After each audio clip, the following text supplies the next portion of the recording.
नमस्कार, India news देख रहे हैं आप और मैं हूं आपके साथ सचिन दुबे। फटाफट खबरों की शुरुआत करते हैं। गुरु रविदास जयंती के अवसर पर राष्ट्रपति रामनाथ कोविंद ने सभी देशवासियों को शुभकामनाएं दी। ट्वीट कर लिखा कि गुरु रविदास ने सामाजिक समानता, एकता, नैतिकता तथा परिश्रमरत रहने के मूल्यों पर बल दिया।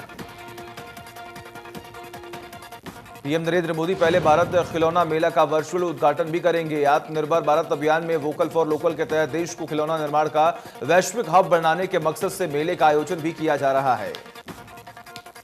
अभी तक इसमें 10 लाख रजिस्ट्रेशन हो चुके हैं। छात्र इस प्रतियोगिता के जरिए खेल और पढ़ाई के लिए खिलौने, डिजाइन और तकनीक तैयार करेंगे। इसमें विजेताओं को 50 लाख रुपए का इनाम भी दिया जाएगा। प्रतियोगिता 9 थीम पर आधारित रहेगी। इसमें भारतीय संस्कृति, इतिहास, प्राचीन काल से भारत को जानो, लर्निंग, एजुकेशन और schooling, social and human value शामिल है। 3 दिन की राहत के बाद सरकार तेल कंपनियों की ओर से फिर पेट्रोल और डीजल की कीमतों में वृद्धि की गई। डीजल की कीमत में 15 से 16 पैसे तक बढ़ोतरी हुई तो पेट्रोल की कीमत में 24 से 25 पैसे तक बढ़ोतरी हुई। दिल्ली और मुंबई में पेट्रोल की कीमत अब तक के उच्चतम स्तर पर पहुंच गई। दिल्ली में पेट्रोल का दाम 91 रुपए 17 पैसे जबकि डीजल का दाम 81 रुपए 47 पैसे पहुंच गया है। मुंबई में पेट्रोल 97 रुपए के पार पहुंच गया। महाराष्ट्र और केरल से उत्तर प्रदेश आने वाले विमान यात्रियों का कोरोना टेस्ट होगा। इसके लिए एयरपोर्ट और तमाम यात्रियों का एंटीजन टेस्ट किया जाएगा। उत्तर प्रदेश सरकार ने इसे लेकर आदेश जारी कर दिए।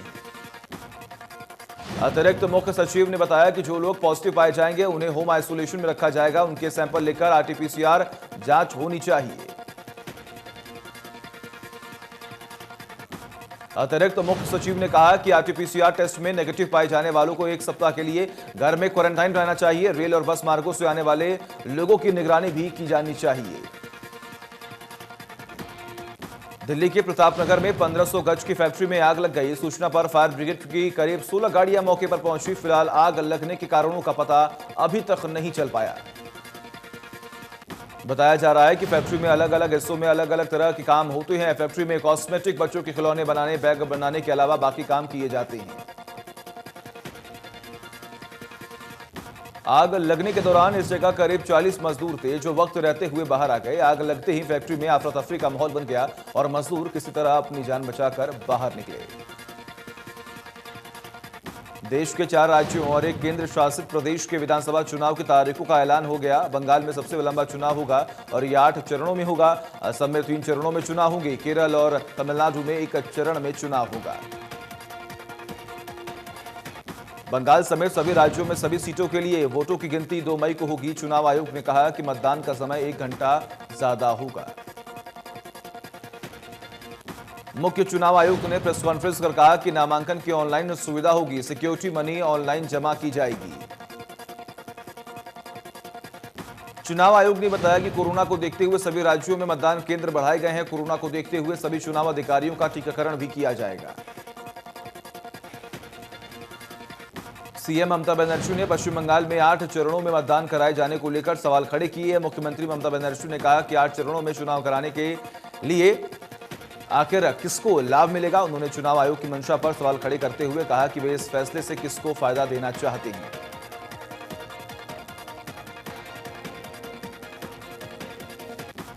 उन्होंने कहा कि असम में 1 फेज में चुनाव कराया जा रहा है, फिर पश्चिम बंगाल में 8 चरणों में चुनाव क्यों करवाया जा रहा है। बीजेपी ने जो भी मांग की थी उसे पूरा किया गया है। विधानसभा स्पीकर ज्ञानचंद गुप्ता ने बताया कि बजट सेशन के लिए विधायकों की कोरोना रिपोर्ट कंपलसरी नहीं होगी, लेकिन बजट सेशन के लिए थर्मल स्क्रीनिंग के बाद ही विधायकों को एंट्री मिलेगी। थर्मल स्क्रीनिंग में टेम्परेचर ज्यादा मिलने पर आइसोलेशन वार्ड में विधायक को भर्ती करा दिया जाएगा। बजट सेशन में विधायकों को टैब में बजट की सारी जानकारी मिलेगी। विधानसभा स्पीकर ने बताया कि हरियाणा विधानसभा को पेपरलेस करने की तैयारियों के लिए हिमाचल विधानसभा के बजट सेशन की स्टडी होगी। 8 सदस्य टीम के 1 मार्च को 2 दिन के लिए शामिल जाएगी। बजट को लेकर डिप्टी सीएम दुष्यंत ने कहा कि 36 बिरादरी को ध्यान में रखकर बजट पेश होगा। आधारभूत ढांचों को मजबूत करने वाला बजट पेश होगा। दुष्यंत ने कहा कि इस बार 6 अलग अलग फसलों को एमएसपी पर खरीदा जाएगा। गेहूं, सरसों, धान और सूरजमुखी के साथ साथ चना और जौ की भी होगी सरकारी खरीदारी। देश के इतिहास में पहली बार जौ की फसल को एमएसपी पर खरीदा जाएगा। दुष्यंत ने कहा, मंडियों में किसानों की फसल खरीद के लिए होगी बेहतर व्यवस्था। मेरी फसल मेरा ब्यौरा पोर्टल पर अपना रजिस्ट्रेशन करवाया जाए तमाम किसान। योग गुरु बाबा रामदेव ने कहा कि केंद्र सरकार को 3 साल के लिए कृषि कानूनों को स्थगित कर देना चाहिए। किसान और सरकार साथ बैठकर किसानों और देश हित की नीतियों पर चर्चा पर कानून बनाए।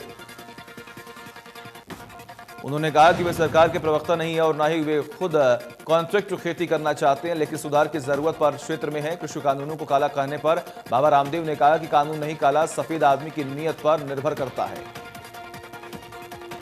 बीजेपी प्रदेश अध्यक्ष ओपी धनखड़ ने कहा कि पलवल जिले में संगठनात्मक गतिविधियों को लेकर कार्यकर्ताओं की बैठक आयोजित की गई है।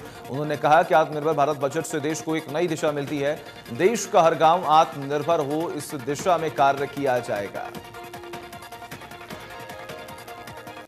ओपी धनखड़ ने कहा कि केंद्र सरकार द्वारा बनाए गए 3 कृषि कानून किसानों के हित में है। विपक्ष द्वारा बिना तथ्यों के आधार पर कृषि कानूनों को लेकर एक अंदेशा फैलाया गया कि किसानों की जमीन चली जाएगी, लेकिन ऐसा कुछ नहीं होगा। उन्होंने कहा कि नए कृषि कानून किसानों के पक्ष में है। कृषि कानून किसानों को अपनी फसल को बेचने के लिए स्वतंत्र हैं। देश भर में कहीं भी फसल बेचने के लिए किसानों पर टैक्स की पाबंदी नहीं लगाई गई है। कांग्रेस के समय में 98,000 करोड़ रुपए की परचेस की गई थी, जबकि मोदी सरकार में आवंटित बजट 2.5 लाख करोड़ रुपए है। यह कोई मामूली वृद्धि नहीं है, बल्कि 157% की वृद्धि है। वही 50% वृद्धि के साथ फसलों के दाम बीजेपी की सरकार में दिए गए हैं।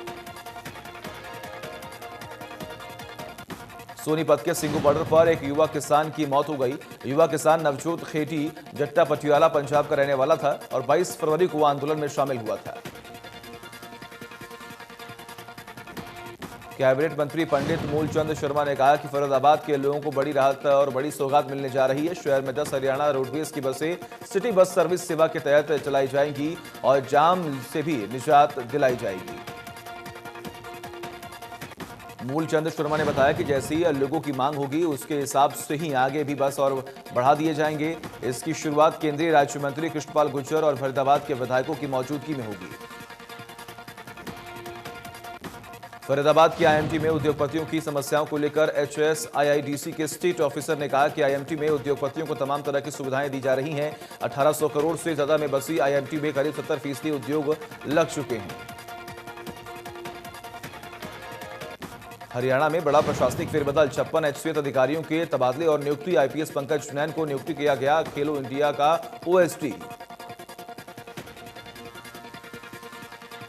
किसानों के धरने पर पहुंचे राज्यसभा सांसद दीपेंद्र हुड्डा ने कहा कि विधानसभा में कांग्रेस अविश्वास प्रस्ताव जरूर लेकर आएगी।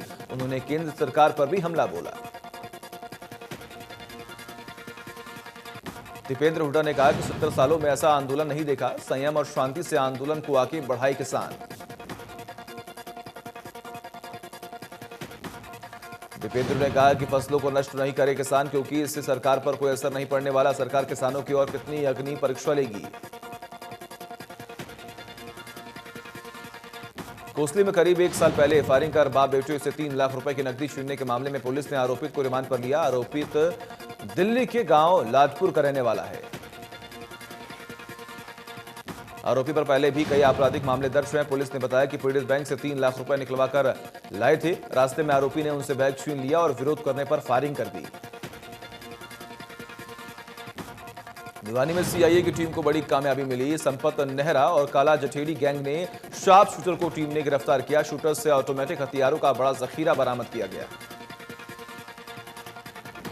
ये शार्प शूटर किसी बड़ी वारदात को अंजाम देने की फिराक में थे। सीआईए पुलिस ने इन्हें बल से नाकाबंदी कर गिरफ्तार किया, जिन पर हजारों रुपए का इनाम भी रखा गया था।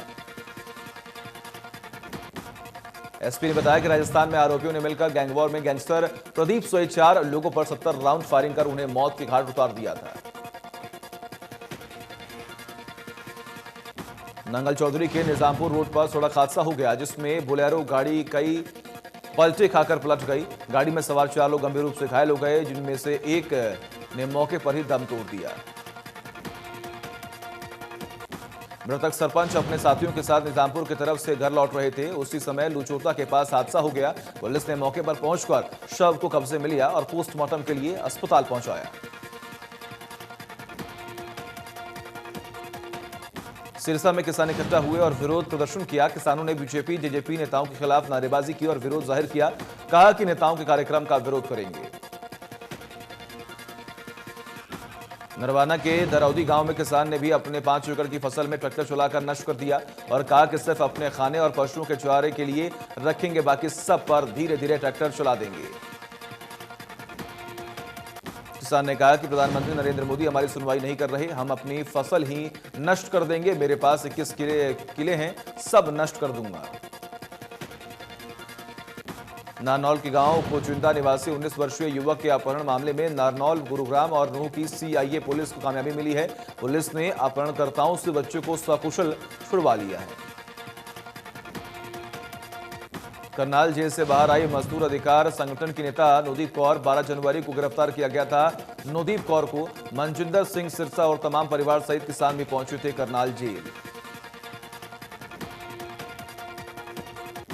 पानीपत में 12वीं कक्षा के छात्र की दिन दहाड़े हत्या, सीने में सुआ घोंपकर उतारा मौत की घाट। बदमाशों ने बस स्टैंड के पास किया हमला, पुरानी रंजिश में छात्र की हत्या की। इस मामले में 23 घंटे बीत जाने के बाद भी पुलिस के हाथ खाली हैं। पुलिस का कहना है कि सीसीटीवी फुटेज के आधार पर आरोपियों की पहचान की जा रही है। श्रम विभाग के एडिशनल चीफ सेक्रेटरी ने रेवाड़ी के लेकर कमिश्नर को सस्पेंड कर दिया। सस्पेंड अवधि में उनको चंडीगढ़ मुख्यालय में लाया गया। सस्पेंशन की वजह अभी साफ नहीं हो पाई है। माना जा रहा है कि एक सामाजिक कार्यकर्ता की तरफ से की गई शिकायतों के आधार पर उनको सस्पेंड किया गया। गांव बिटवाना निवासी ने पिछले दिनों कई मामलों को लेकर कमिश्नर की शिकायत सरकार को भेज दी थी। पुलिस ने बल्लभगढ़ के बस अड्डा चौक से लावारिस अवस्था में घूमते 3 बच्चों को अपने कब्जे में लिया। पुलिस ने बच्चों से पूछताछ के आधार पर छानबीन शुरू की और उनके परिजनों को सौंप दिया। गुरुग्राम में महिला का हत्यारा निकला उसका पति। आरोपी पति को पुलिस ने किया गिरफ्तार। 14 फरवरी को महिला की जहरीला पदार्थ देकर की गई थी हत्या। अवैध संबंधों के शक के चलते की थी पत्नी की हत्या। सैरौल गांव में किराए पर रहते थे आरोपी सतीश और उसकी पत्नी। पलवल रेलवे स्टेशन पर आरपीएफ, एचआरपीएफ और जिला पुलिस की तरफ से मॉकड्रिल किया गया। प्लेटफॉर्म नंबर 1 पर ईएमयू ट्रेन में बम होने की सूचना दी गई और पुलिस द्वारा मॉकड्रिल किया गया। नॉर्दर्न रेलवे की एरिया मैनेजर भावना जैन ने बताया कि यात्रियों की सुरक्षा के लिए मॉकड्रिल चलाया गया। उन्होंने बताया कि आपातकालीन स्थिति से किस प्रकार से निपटा जाए, इसके लिए समय समय पर अभ्यास करना जरूरी है। झज्जर के बेरी में एक व्यक्ति ने पत्नी से तंग आकर अपने घर में ही फांसी का फंदा लगाकर आत्महत्या कर ली। इस मामले में बेरी पुलिस ने मृतक के परिजनों की शिकायत पर पत्नी के खिलाफ मामला दर्ज कर जांच शुरू कर दी है। पुलिस ने मृतक के शव का झज्जर नागरिक अस्पताल में पोस्टमार्टम कराए जाने के बाद शव परिजनों को सौंप दिया। पुलिस पूरे मामले की तफ्तीश में जुटी हुई है। फरीदाबाद के सेक्टर 55 इलाके में एक महिला अपने बच्चों को ट्यूशन छोड़ने के लिए जा रही थी, तभी बाइक सवार बदमाशों ने महिला के गले से सोने की चेन छीनकर भागने में सफल हो गए।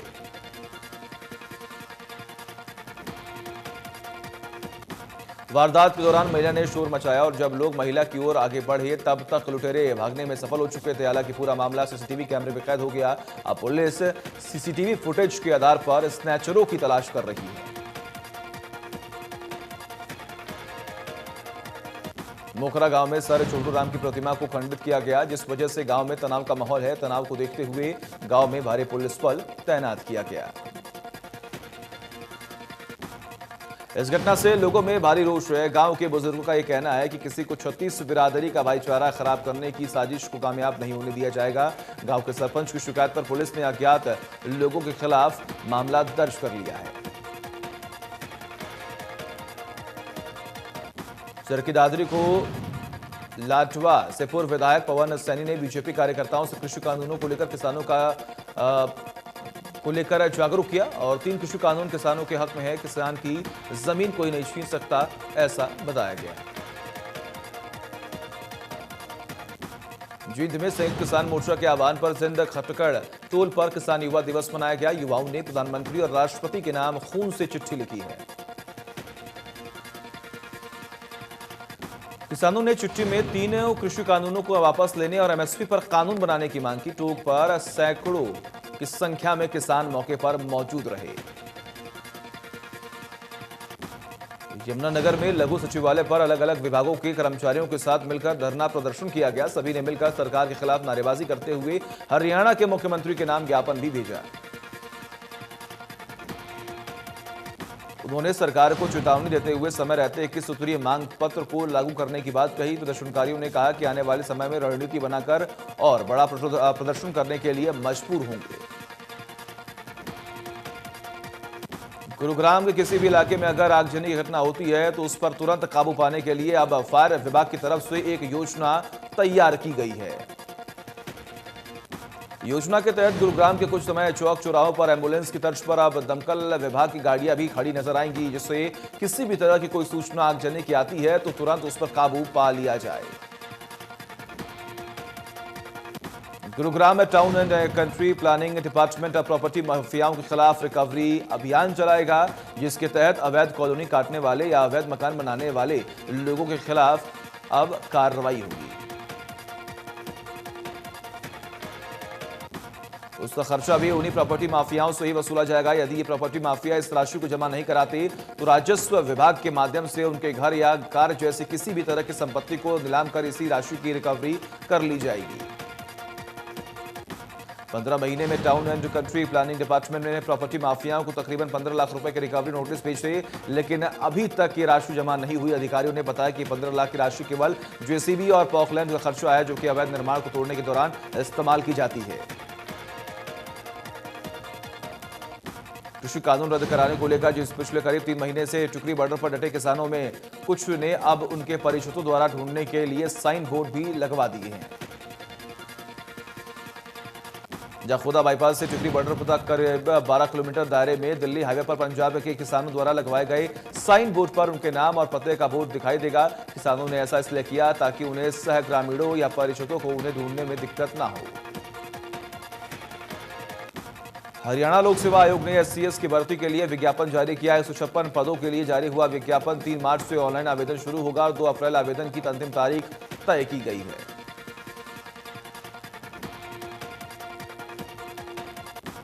फरीदाबाद में ट्रांसपोर्ट द्वारा किए गए भारत बंद का कुछ खास असर देखने को नहीं मिला। पूरे देश भर में ट्रांसपोर्टर्स द्वारा भारत बंद का आह्वान किया गया था। ट्रांसपोर्ट के पदाधिकारियों ने साफ तौर पर कहा कि जो पॉलिसी बनाई जा रही है सरकार द्वारा वो इस ट्रांसपोर्ट के लिए ठीक नहीं है।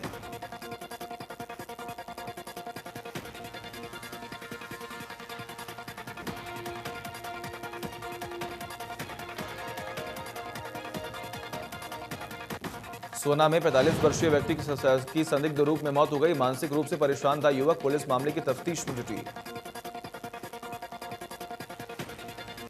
सोनीपत के गांव महलाना में किसान ने 4 एकड़ फसल पर ट्रैक्टर चलाकर फसल को नष्ट कर दिया। राकेश टिकैत के बयान के बाद लगातार किसान फसल को बर्बाद कर रही हैं। किसान ने कहा सरकार हमारी मांगे जल्द पूरी करे, तीनों कृषि कानून रद्द हो और जब तक एमएसपी लागू नहीं होगा तब तक खेतों में फसल नहीं उगाएंगे। किसान ने कहा कि सरकार उनकी मांग पूरी नहीं कर रही है, इसलिए वो लगातार फसल को बर्बाद कर रहे हैं। वो अपनी फसल को उगा सकते हैं तो बर्बाद भी कर सकते हैं। हरियाणा की सभी रजिस्टर्ड गौशालाओं में बिजली बिल के प्रति यूनिट रियायत देने पर हरियाणा गौ सेवा आयोग के चेयरमैन ने मुख्यमंत्री और बिजली मंत्री का आभार व्यक्त किया। हरियाणा गौ सेवा आयोग के चेयरमैन ने कहा कि जहां पहले इन गौशालाओं में 6 से लेकर 7.5 तक प्रति यूनिट बिजली का बिल आ रहा था, अब 2 प्रति यूनिट का आ रहा है। बिजली के बिल में रियायत मिलने के बाद जो पैसा बचेगा उससे गौ माता का चारा मिलेगा। गोहाना में गुड्डा चुंगी रोड पर ज्वेलरी शॉप में डकैती। बाइक सवार 4 बदमाशों ने वारदात को दिया अंजाम। बदमाश 250 ग्राम सोना और 5 किलो चांदी और नकदी को लेकर भागने में सफल हो गए। पुलिस आरोपियों की तलाश में जुटी हुई है। सोनीपत डीसी श्यामलाल पुनिया ने लघु सचिवालय परिसर में स्टाम्प विक्रेताओं का औचक निरीक्षण किया, जिससे बहुत से स्टाम्प विक्रेताओं में भगदड़ मच गई और वे अपने खोखे बंद करके भाग गए। उपायुक्त ने खोखे बंद करके भागने वाले संचालकों के लाइसेंस की जांच कर उनके खोखे बंद करवाने के निर्देश दिए। साथ ही उन्होंने लाइसेंसधारी स्टाम्प विक्रेता के स्थान पर दूसरे व्यक्तियों द्वारा संचालन करने पर कड़ी आपत्ति दर्ज कराते हुए उनके खिलाफ कड़ी कार्रवाई के निर्देश भी दिए। कैथल में सर्व कर्मचारी संघ के बैनर तले आने वाले सभी संगठनों ने मिलकर कैथल के लघु सचिवालय में धरना दिया और सरकार विरोधी नारे भी लगाए। कर्मचारी नेताओं का वह कहना है कि सरकार लंबे समय से उनकी मांगों को अनदेखा कर रही है, निजीकरण की ओर बढ़ रही है, उसके विरोध में धरना दिया गया। अगर सरकार ने जल्दी हमारी मांगों पर ध्यान नहीं दिया तो आगे बड़ आंदोलन हो सकता है। केरल के कोझिकोड रेलवे स्टेशन पर ट्रेन से विस्फोटक का बड़ा जखीरा बरामद हुआ। रेलवे सुरक्षा बलों ने ट्रेन से 100 से अधिक जिलेटिन की छड़ें और 350 डिटोनेटर जब्त किए। विस्फोटक चेन्नई मंगलापुरम एक्सप्रेस से बरामद किया गया। मामले में एक महिला यात्री को भी गिरफ्तार किया गया जो कि तमिलनाडु की बताई जा रही है। मंदी के दौर का सामना करने वाली भारतीय अर्थव्यवस्था के लिए अच्छी खबर है। दिसंबर तिमाही में भारत की जीडीपी 0.4% की बढ़त हुई है, यानी भारतीय अर्थव्यवस्था मंदी के दौर से बाहर निकल गई है। पूरे वित्त वर्ष 2020 और 21 में जीडीपी में 8% की गिरावट आने का अनुमान है। एनएसओ ने द्वारा ये आंकड़े जारी किए गए। अप्रैल से जनवरी के दौरान राजकोषीय घाटा 12.34 लाख करोड़ रुपए का रखा गया है। भारतीय क्रिकेट टीम के ऑलराउंडर यूसुफ पठान ने क्रिकेट के सभी फॉर्मेट से संन्यास लेने का ऐलान कर दिया। पठान 2007 टी20 वर्ल्ड कप और 2011 के 50 ओवर वर्ल्ड कप जीतने वाली भारतीय टीम का हिस्सा भी रह चुके हैं। यूसुफ पठान के भारत के लिए 57 वनडे मैचों में 810 रन बनाए, वहीं 22 टी20 मैच में उनके नाम 236 रन रहे। उन्होंने वनडे में 2 शतक और 3 अर्धशतक भी ठोके। यूसुफ पठान ने वनडे में 33 और टी20 में 13 विकेट भी अपने नाम किए।